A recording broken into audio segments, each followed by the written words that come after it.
কেমন রহমত, কার জন্যই রহমত, শুধু আমাদের জন্যই নাকি?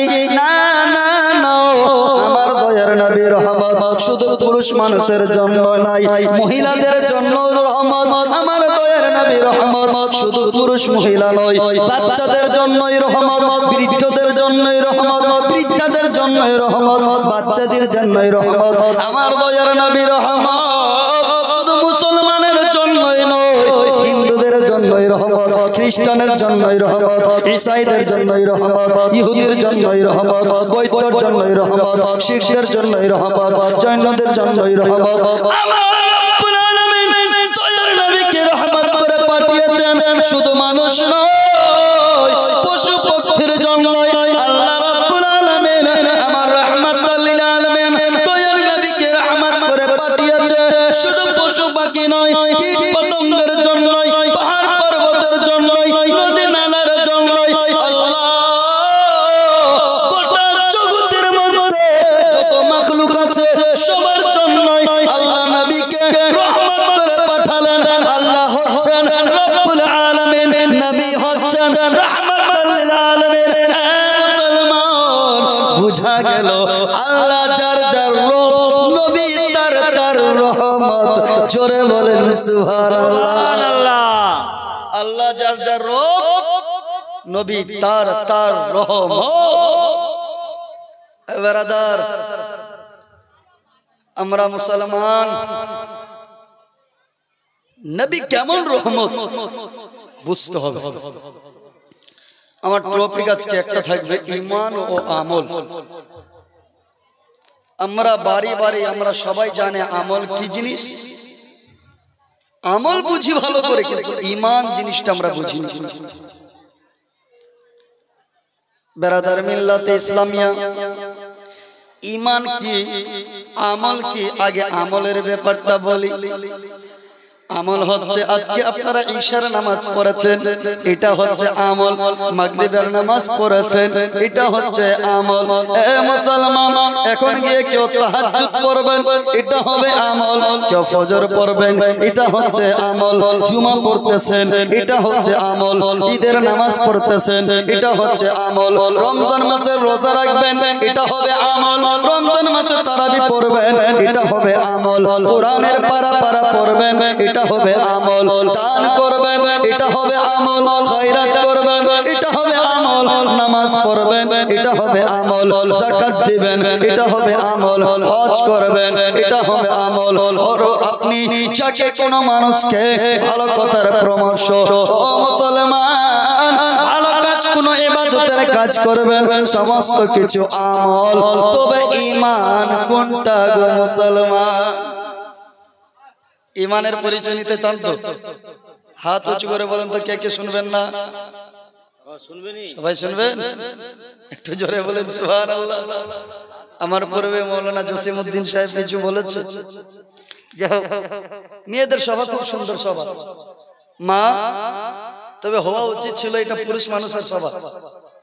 আপনাদের খোলামেলা আমি আজকে গত রাত্রিতে আপনার বহরমপুর সাইড, মুর্শিদাবাদ থানা, হাতিনগর পোস্ট, জীবননগর গ্রাম জায়গা থেকে জালসা করে আসলাম। মহিলাদেরকে আমি দেখতেই পাইনি, এত বড় খালি পুরুষের সভা ছিল, এর থেকে বড়। আর মেয়েদেরকে পর্দায় এক সাইডে দেখাচ্ছিল। যাই হোক, মেয়েদের পর্দার বিশেষ দরকার আছে। এই মেয়েরা শুধু জালসা শোনে না, আর কখনো কোনো জালসা খায়। এরা বুঝবে বেশি, আমল করবে কম। একজন মহিলা জালসা শুনতে গেছে, এক বাংলাদেশি বক্তা এসে জালসা করছে। হ্যাঁ জি, কেউ স্বামীর নাম লিয়েন না, স্বামীর নাম নিলে জান্নাতে যাইবেন না। তো একজন মেয়ে, অবিবাহিতা মেয়ে, কসম খেয়ে নিয়েছে, আল্লাহর ইজ্জতের কসম, আমি জীবনে স্বামীর নাম নিব না। হাইরে কপাল, ও বিবাহিতা মেয়ে যখনই কসম খেয়েছে, বিয়া হয়ে গেল। বিয়ে হবার পর দেখছে ওর স্বামীর নাম হচ্ছে জিরা। কি নাম? জিরা। ওর স্বামী গেছে দিল্লি খাটতে, এখন পারছে গ্রামে পাড়ায় মুদিখানার দোকান। দোকানদারকে গিয়ে বলবে এখন চাইবে, তো চাইবে কি করে জিনিস? এখন জিরার দরকার, তো দোকানে গিয়ে বলছে, হ্যাঁ জি দোকানদার ভাই। বলে কি হলো গো বুবু? বলে আমাকে পেঁয়াজ দাও। বলে লাও। রসুন দাও। বলে লাও। হলুদ দাও। বলে লাও। নুন দাও। বলে লাও। হলুদ দাও। আপনি বলি চিনি দাও, বলে লাও। আটা দাও, বলে লাও। পেঁয়াজ দাও, বলে লাও। যা জিনিস নিবার নিয়ে নিল। এখন জিরা চাইবে তো চাইবে কি করে? জিরা বললেই তো জান্নাতে যাবে না, যেহেতু কসম আগে খেয়ে নিয়েছে। এখন জিরা চাইবে তো কি করে? তো বলছে হ্যাঁ জি দোকানদার আমাকে দাও তো একটা জিনিস। বলে কি জিনিস? বলে শুরু শুরু মিহি মিহি পাতলা পাতলা আছে। শকিনের মধ্যে কি জিনিসের নাম জানিস না? হ্যাঁ জানি। তাহলে বলো। বলছে না বলবো না। দাদা বলে কেন? বলে বললে ক্ষতি আছে। বলে হাই রে কপাল, আমার দোকানের জিনিস আর নাম বললে ক্ষতি আছে? এমন কোন জিনিস? জিনিসের নাম বলে রে বু। বলছে না। বলে জিনিসটা কেমন? বলে শুরু শুরু মিহি মিহি পাতলা পাতলা দানা দানা। বলছে হ্যাঁ রে পাগলি, জিনিসের নাম যদি জানা আছে তো বললে ক্ষতি কি? বলো। বলছে আমার দোকানে জিনিস নাই। যা লবণ নাকি? বলে পিয়েছে। হলুদ নাকি? বলে পিয়েছে। চিনি নাকি? বলে পিয়েছে। বলছে তাহলে চাও কি? বলছে আছে গো দাদা, আছে গো আপনার দোকানে শুরু শুরু মিহি মিহি পাতলা পাতলা। জিনিসের নাম যদি নাই বলো তাহলে চলে যাও, আমি জিনিস দিতে পারবো না। বলছে না রে বউ, দে না গো দাদা, দে না গো দাদা, দে না গো। বলছে তাহলে জিনিসটা কি জিনিস? বলে নাম বলা যাবে না। বললে কি হবে? বলে ক্ষতি। কেমন ক্ষতি?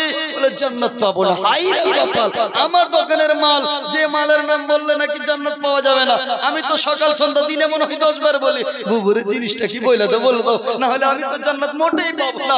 বল জিনিসটা কি? তখন বলছে না। এই দিক থেকে যে মৌলবি বিয়া পড়িয়েছিল ওই মৌলবি সাইকেল নিয়ে চলে আসছে। যার জোরে সালাম দিয়ে আসসালামু আলাইকুম। কে কে কে? ওই যে বিয়া পড়াইতে গিয়েছিলেন আমার ওই ও জিরার বউ নাকি? বলছে এই যে দোকানদার ধরেন। বলে কি যেটা বললো ওইটাই দেন।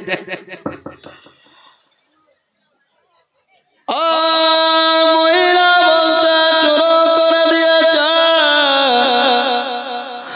বলে মাওলানা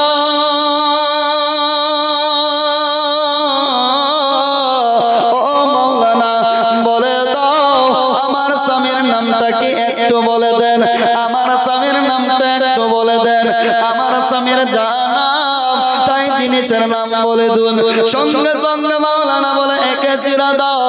মাওলানা বলতে শুরু করে দিয়েছে, ওরে মহিলা পরে তোমাকে জিনিস দেবো। মৌলভী সাহেবকে বলে দোকানদার, মাওলানা আপনাকে উনাকে জিনিস পরে দিব, আপনি আগে আমাকে মাসলা বলেন। বলেন কোন স্ত্রী কি প্রয়োজন ক্ষেত্রে স্বামীর নাম বলতে পারে না? মাওলানা সাহেব বললেন প্রয়োজন ক্ষেত্রে স্বামীর নাম স্ত্রী ডাকতে পারে, নাম বলতে পারে, কিন্তু মুসলমান ও মা বোনেরা কিন্তু আদব সহকারে বলবে আমার স্বামীর নাম হচ্ছে আব্দুর রহমান, এই নামটা লিখে দেন। মাওলানা কালেকশনে এসেছেন, লিখেন আমার স্বামীর নাম আব্দুল মাজিদ। নাম বলা যাবে, তবে কোন যদি মহিলা এটা মনে করে নাই বারবার স্বামীর নাম ধরে যদি ডাকে, কোথায় গেছে গো মন্টু, কোথায় গেছে গো সিটু, কোথায় গেছে গো লট্টু, কোথায় গেছে গো কাল্লু, বারবার যদি স্বামীর নাম বলে ডাকে কোন স্ত্রী, এটা বেয়াদবি হবে, বেয়াদবি হবে। কারণ স্বামীর মর্যাদা আল্লাহ বৃদ্ধি করেছে। আল্লাহ কুরআনুল কারীমের মধ্যে বলেন আর রিজালু কাওয়ামুন আলান নিসা, স্বামীরা হচ্ছে স্ত্রীদের হাকিম। স্বামীরা হচ্ছে স্ত্রীদের হাকিম। স্বামীদের নাম ধরে হাকিমের নাম বারবার ধরে ডাকা যাবে না। বেশি নাম ধরে ডাকলে এরকম মন্টু সন্টু কুন্টু, তাহলে নাম বলতে গেলে তার বারবার নাম ধরে ডাকতে গেলে বেয়াদবি হবে। আর বেআদব বেনসিব, বাআদব বানসিব। জোরে বলেন সুবহানাল্লাহ। সুবহানাল্লাহ। বারাদার, তো বলার উদ্দেশ্য যে আমার আজকে ইসলামের স্তম্ভ হচ্ছে 5টা। কটা? আপনারা তো এদিকে বেশিরভাগ শিক্ষিত সবাই আছেন, কারণ চাচলের আশপাশ আপনাদের গ্রাম প্রথমবার। তবে এই এলাকার লোক স্কুল কলেজ লাইনে ভালো অভিজ্ঞতা রাখে, জ্ঞান রাখে। স্তম্ভ কাকে বলে? খুঁটি বা পিলার জানি আমরা সবাই। স্তম্ভ মানে পিলার। এখন আজকে উত্তর আসরার গ্রামের জালসার যেগুলো আমাদের এখানে প্যান্ডেলে যে সামিয়ানা আছে, এই সামিয়ানা টিকে আছে কার উপরে? খুঁটির উপরে। এখানে কটা খুঁটি আছে? এদিকে ধরেন 7টা, ওদিকে 7টা, 14, আর এই 14 দুনা 28টা। এই 28টা খুঁটির উপরে আপনার সামিয়ানা টিকে থাকে। 28টা খুঁটির উপরে সামিয়ানা টিকে আছে। তবে দয়ার নবী হাদিস শরীফের মধ্যে বলেন যে ইসলামের খুঁটি হচ্ছে 5টা। কটা? তার মানে ইসলাম ছাদ আর ইসলামের খুঁটি হচ্ছে 5টা। কি কি? কালেমা, নামাজ, রোজা, হজ, যাকাত। এই 5টা হচ্ছে খুঁটি, ইসলাম হচ্ছে ছাদ। এখন বলেন আমাদের জনাব মহাশয়, নাম কি জানেন আপনার? নজিমুল সাহেব, দাদাকে বলবো, দাদা জি আমি চাচল মার্কেট থেকে, বুধবারের হাট থেকে আমি নিয়ে এসেছি টিন কিনে এনে আমি ঘর করতে চাই। উনি বলবেন মাওলানা সাহেব ঘর কার হবে? আমার হবে। দাদা গো ঘরের জন্য ইট কিনে আমি টিন কিনে এনেছি। চাল হবে, চাল ছাদ করব। বলে ঠিক আছে, ছাদ করবা ঠিক আছে, চাল করবা ঠিক আছে। বলে চালের জন্য আমি কিনা কিনে এনেছি, টিন নিয়ে এসেছি, কাঠি নিয়ে এসেছি, পিলার নিয়ে এসেছি, বাঁশ নিয়ে এসেছি, আমি মিস্ত্রি এনেছি। বলে ঠিক আছে এনেছো ভালো, ঘর তোমার হবে, ছাদ তোমার হবে, বাঁশ তুমি করবা। বল বল কি আমার ব্যাপার কি? বলে দাদা গো ঘর তো করবো ঠিক, ঘরের জন্য ছাদের জন্য টিন নিয়ে এসেছি, আমি সমস্ত মাল ম্যাটেরিয়াল উপস্থিত করেছি, কিন্তু ঘরের জন্য আমার কাছে 2 কাঠা মাটিও নাই, আমার কাছে ভিটা নাই, আমার কাছে জায়গা নাই, আমি কোথায় ঘর করব? তোমার 10 কাঠা বাড়ি আছে, 10 কাঠার মধ্যে 2 কাঠা আমাকে দেন, তার উপরে আমার ঘরটা আমি তৈরি করে ফেলি। উনি বলবেন মাওলানা সাহেব কেমন বলেন? ঘর তোমার, ছাদ তোমার, বাস করবি তুই, দরজা হবে তোমার, বিছানা হবে তোমার, জায়গা কেন দিব আমি? ভিটা কেন দিব আমি? মুসলমান আপনারা যখন বাড়ি করেন ইট নিয়ে আসার আগে, পাথর আনার আগে, রড আনার আগে, সিমেন্ট বালু আনার আগে, মিস্ত্রি ডাকার আগে আপনারা বাড়ির পজিশন বা জায়গা ভিটাকে রেডি করে ফেলেন কিনা?